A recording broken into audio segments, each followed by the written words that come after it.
Mesdames et messieurs, bonjour, merci de nous accueillir chez vous. Je suis ravi de vous retrouver pour cette édition de la mi-journée sur Alizé. Nous sommes le dimanche de Pâques et pour beaucoup, cette journée est synonyme de repas en famille et de journée en bord de mer ou encore à la rivière. Mais pour les chrétiens, c'est aussi et surtout le terme de la Semaine Sainte débutée dimanche dernier, dimanche des Rameaux. Dans toutes les églises de l'archipel, les fidèles se sont réunis aujourd'hui pour célébrer la résurrection du Christ. La fête de Pâques est le sommet du calendrier liturgique chrétien. Et ce dimanche de Pâques est jour d'allégresse dans les églises. Dans notre édition de 19h, nous vous proposerons des images de la messe solennelle célébrée ce matin dans la paroisse de Sainte-Anne par le Père Eugène, entouré de nombreux fidèles. Mais en ce jour de fête,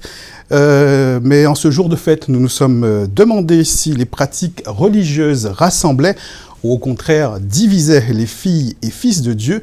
C'est Marion Bordier et Zach l'Ancien qui sont allés vous poser la question. La religion rassemble ou plutôt divise? Je dirais que la religion divise. Adventiste, témoin de Jéhovah, l'autre évangéliste. Qu'est-ce qu'il y a encore? Pentecôtiste, enfin tout. Finalement, on se rejoint. Quel qu'en soit, je ne suis pas contre. J'aime toutes les religions parce que je dirais qu'il y a un seul Dieu. Et on se bat pour le même. Qu'on soit blanc, rouge, vert, jaune ou marron, nous irons tous par le même chemin.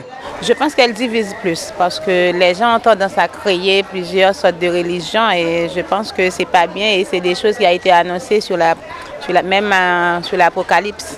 Dans la Bible, il y a une partie qui vous dit tout ça, alors du coup, les gens doivent faire attention. Et on est tous enfants de Dieu, on est chrétienne, je suis enfant de Dieu, je suis chrétienne, évangéliste.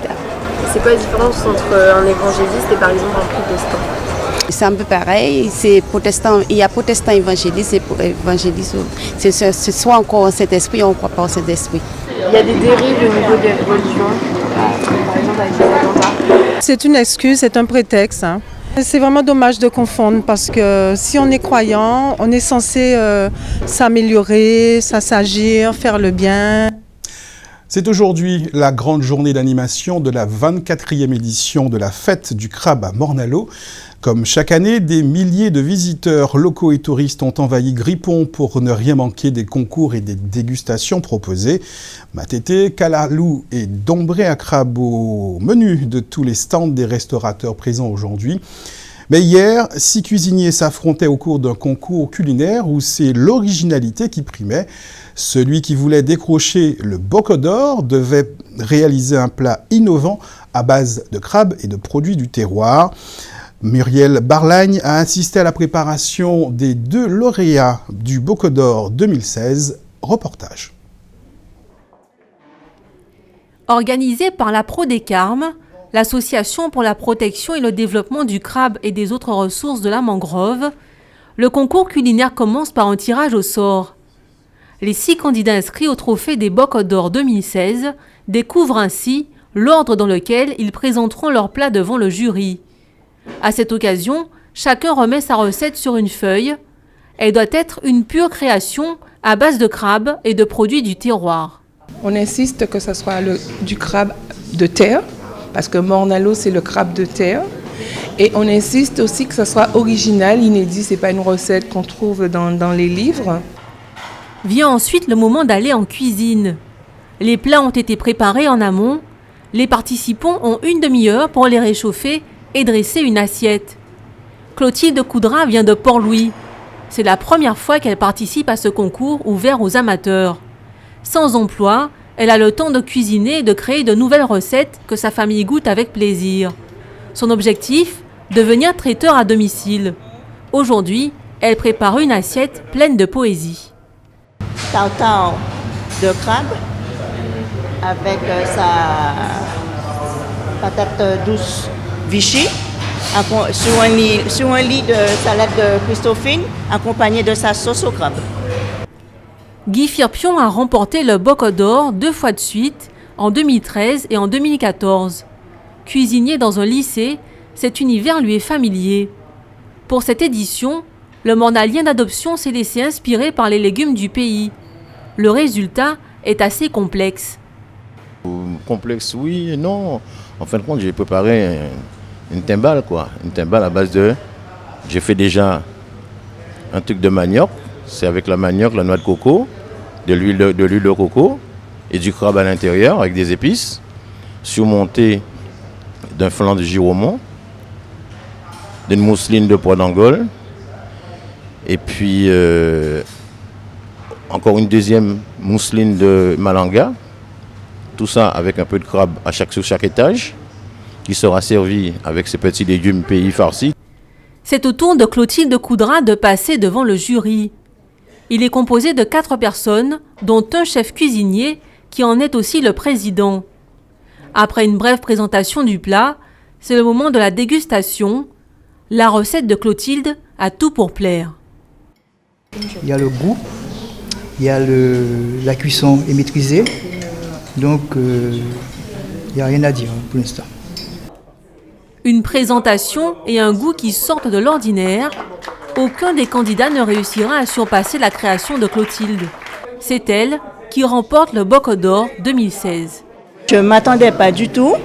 Eh ben, je suis satisfaite quand même de mon boulot.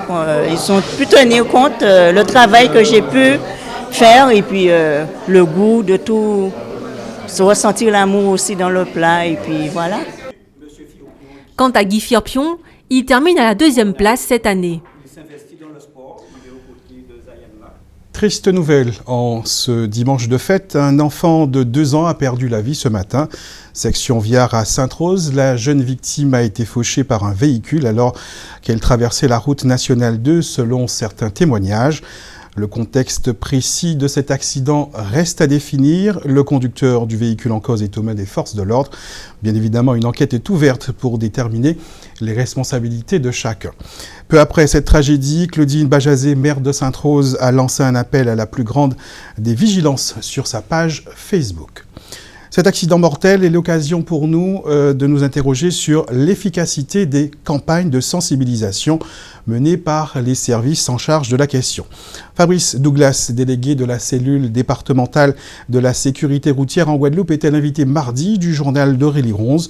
Notre journaliste lui a posé la question. Je vous propose d'écouter ou de réécouter la réponse de Fabrice Douglas à ce sujet.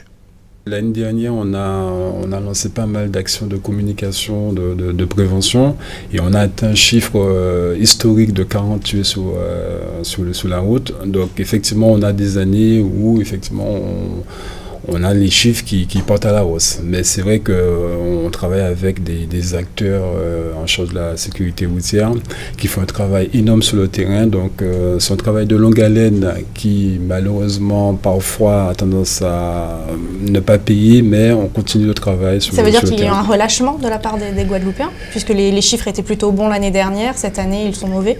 Il faut dire que comme l'a dit le reportage, qu'un accident de la route, ce n'est pas une fatalité, hein. Donc ça résulte d'une combinaison de certains facteurs, dont le facteur humain, qui est malheureusement en cause. Donc les chiffres le montrent, hein. Donc quand on voit par exemple que l'alcool est à 41% responsable des accidents mortels en 2015, la vitesse responsable à 31% quand même de certains accidents mortels, on peut se dire qu'effectivement on peut aussi parler de relâchement, que le facteur humain il est vraiment en cause et il appartient à chaque Guadeloupéen, chaque usager de la route de pouvoir faire preuve de vigilance et de prudence sur la route. Nous rappelons bien évidemment à tous les automobilistes, comme le disait Fabrice Douglas, de faire preuve de prudence pour ce long week-end de Pâques pour éviter les accidents. Si Morne-à-l'Eau fête le crabe, la Désirade, elle, fête le cabri depuis maintenant 14 ans. La plage à Fifi est le théâtre de cette manifestation annuelle qui met en valeur ce petit ruminant particulièrement apprécié ici en Guadeloupe. Le cabri de Désirade, à la saveur particulière selon certains, est au menu de tous les restaurants de l'île ce midi.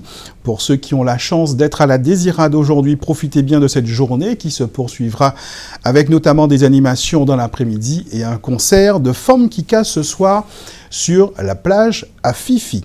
Et pour ceux qui n'ont pas pris la navette pour Désirade, le village artisanal installé Plage Caraïbe à Pointe-Noire vous est ouvert jusqu'à demain. Plusieurs artisans y présentent leur savoir-faire et leur production.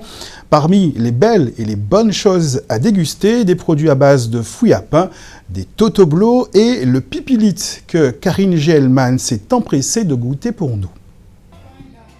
Ça y est, on a retrouvé le pipilite, ce délicieux bonbon multicolore, et il a été confectionné aux abîmes. En Guadeloupe, on appelle ça pipilite, en Martinique, le filibou.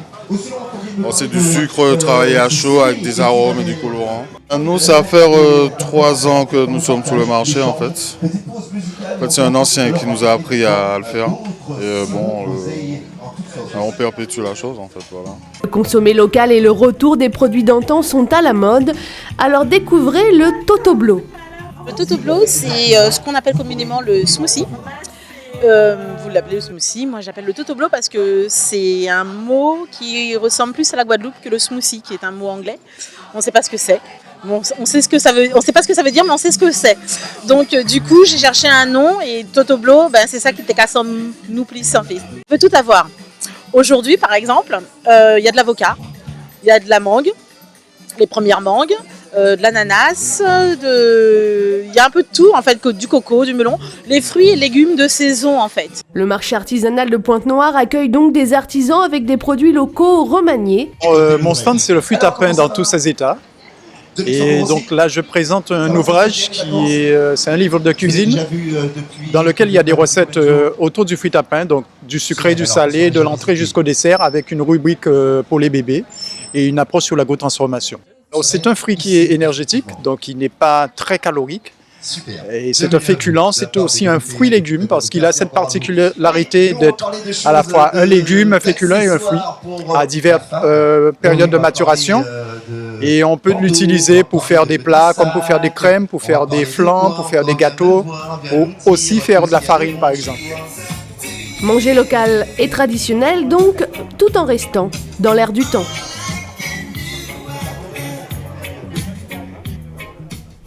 Et vous avez encore le temps de vous rendre sur la plage Caraïbe à Pointe-Noire pour ce Caraïbe en fête.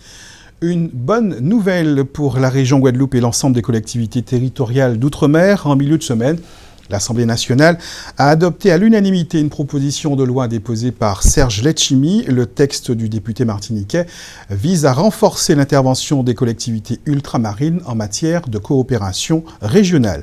Le président de la région Guadeloupe, qui est lui-même député, se félicite de ce vote. Toutefois, Harry Chalus dit regretter que la coopération avec nos voisins demeure solidement encadrée par l'État, alors que les échanges économiques régionaux restent insuffisants. C'est donc tout naturellement que nous passons à notre tour d'horizon de l'actualité dans la grande région. Direction Cuba, où les Rolling Stones ont enflammé la Havane lors d'un concert inédit. Mais avant, il est question d'une affaire de trafic de cocaïne impliquant une ancienne Miss Jamaïque. C'est la Minute Caraïbe. L'ancienne Miss Jamaïque, Marsha Reynolds, a été arrêtée à l'aéroport de Los Angeles en possession de 31 kilos de cocaïne. Devenue hôtesse de l'air pour la compagnie JetBlue, la jeune femme a dans un premier temps passé le point de contrôle réservé aux agents de bord sans difficulté. Mais elle a par la suite été choisie au hasard pour un contrôle supplémentaire où elle a été dirigée vers une zone dédiée à cet effet par des agents de sécurité. En arrivant à ce point de contrôle, la Miss a laissé tomber son bagage, enlevé ses chaussures et s'est enfuie avant d'être très rapidement attrapée par la police. L'inspection de son sac a fait ressortir 11 paquets emballés individuellement contenant de la cocaïne. Si elle est reconnue coupable de trafic de stupéfiants, l'ex-Miss Jamaïca sera passible d'une peine à vie dans les prisons américaines. Les médias argentins ne parlent que de cela depuis plusieurs mois, mais le PSG n'a pas encore fait d'offre formelle pour accueillir Giovanni Lo Celso à Paris. Vif et technique, le jeune footballeur argentin fait la différence sur le terrain.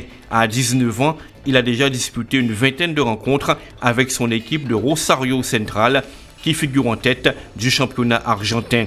Lo Celso enchaîne les performances de qualité avec notamment plusieurs apparitions en Copa Libertadores, l'équivalent de la Ligue des Champions en Amérique du Sud. Pour sa part, le Paris Saint-Germain recherche un nouveau Messi et souhaite recruter de nouveaux talents. Mais Paris est loin d'être le seul club intéressé par la star naissante. Atlético Madrid, Juventus, Roma, Chelsea, Manchester City, AC Milan ou encore Manchester United. La liste est longue des clubs européens qui l'ont déjà approché. Selon le journal argentin, Lo Celso ne partira pas avant janvier prochain avant de continuer son apprentissage au sein de son club formateur. Un élément qui ne rebute pas le Paris Saint-Germain.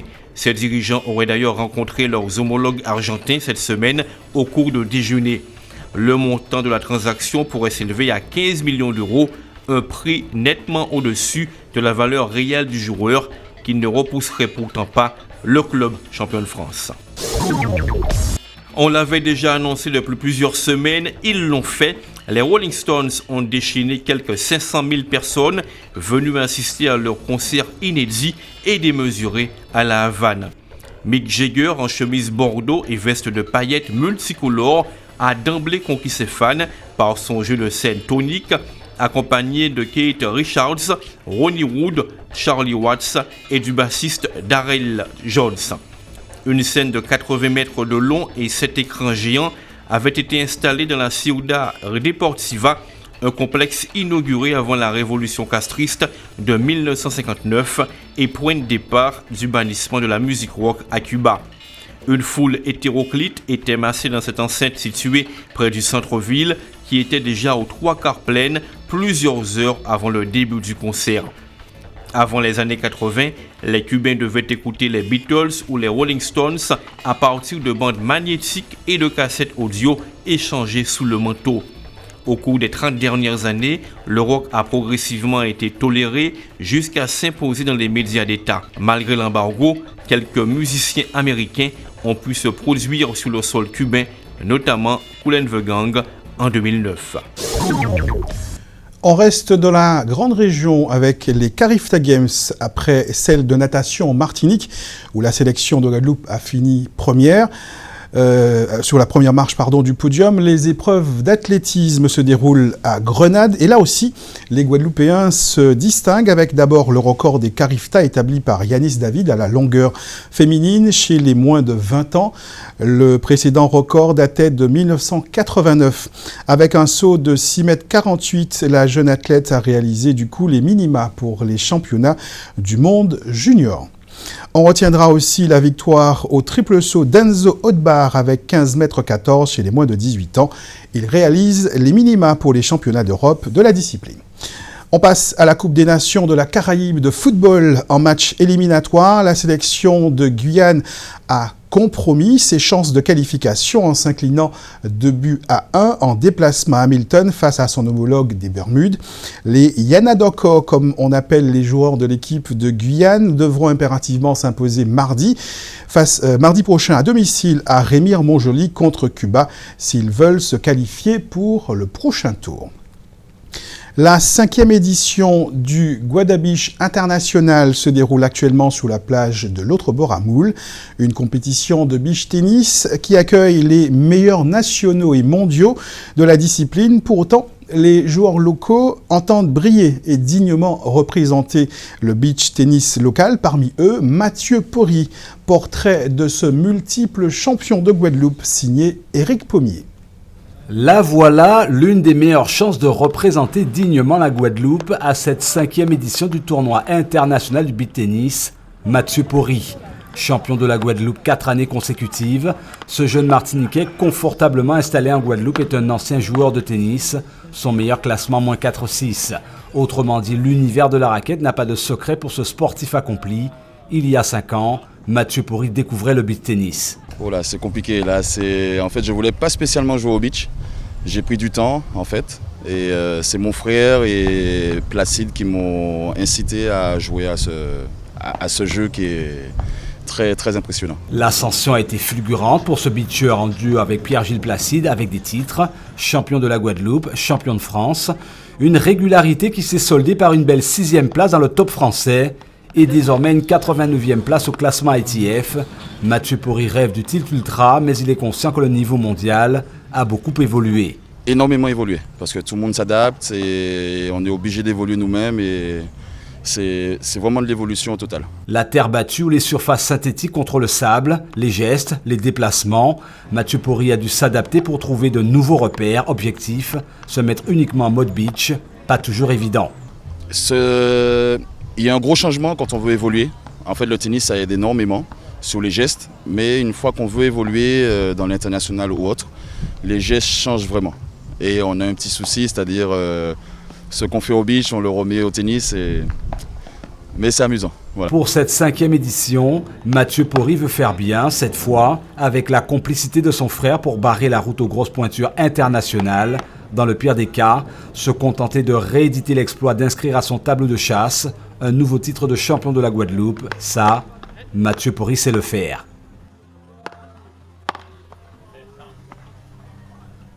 Un point sur la météo pour terminer. Du beau temps dans l'ensemble sur la Grande Terre, Marie-Galante et la Désirade, mais quelques nuages et des averses possibles en Basse-Terre et aux Saintes cet après-midi. Dans un instant, le magazine Innovation préparé par Karine Gielman, suivi du JT de TF1 présenté par Anne-Claire Coudray. Après la météo et l'agenda, reportage découverte vous emmènera sur le marché de Rungis.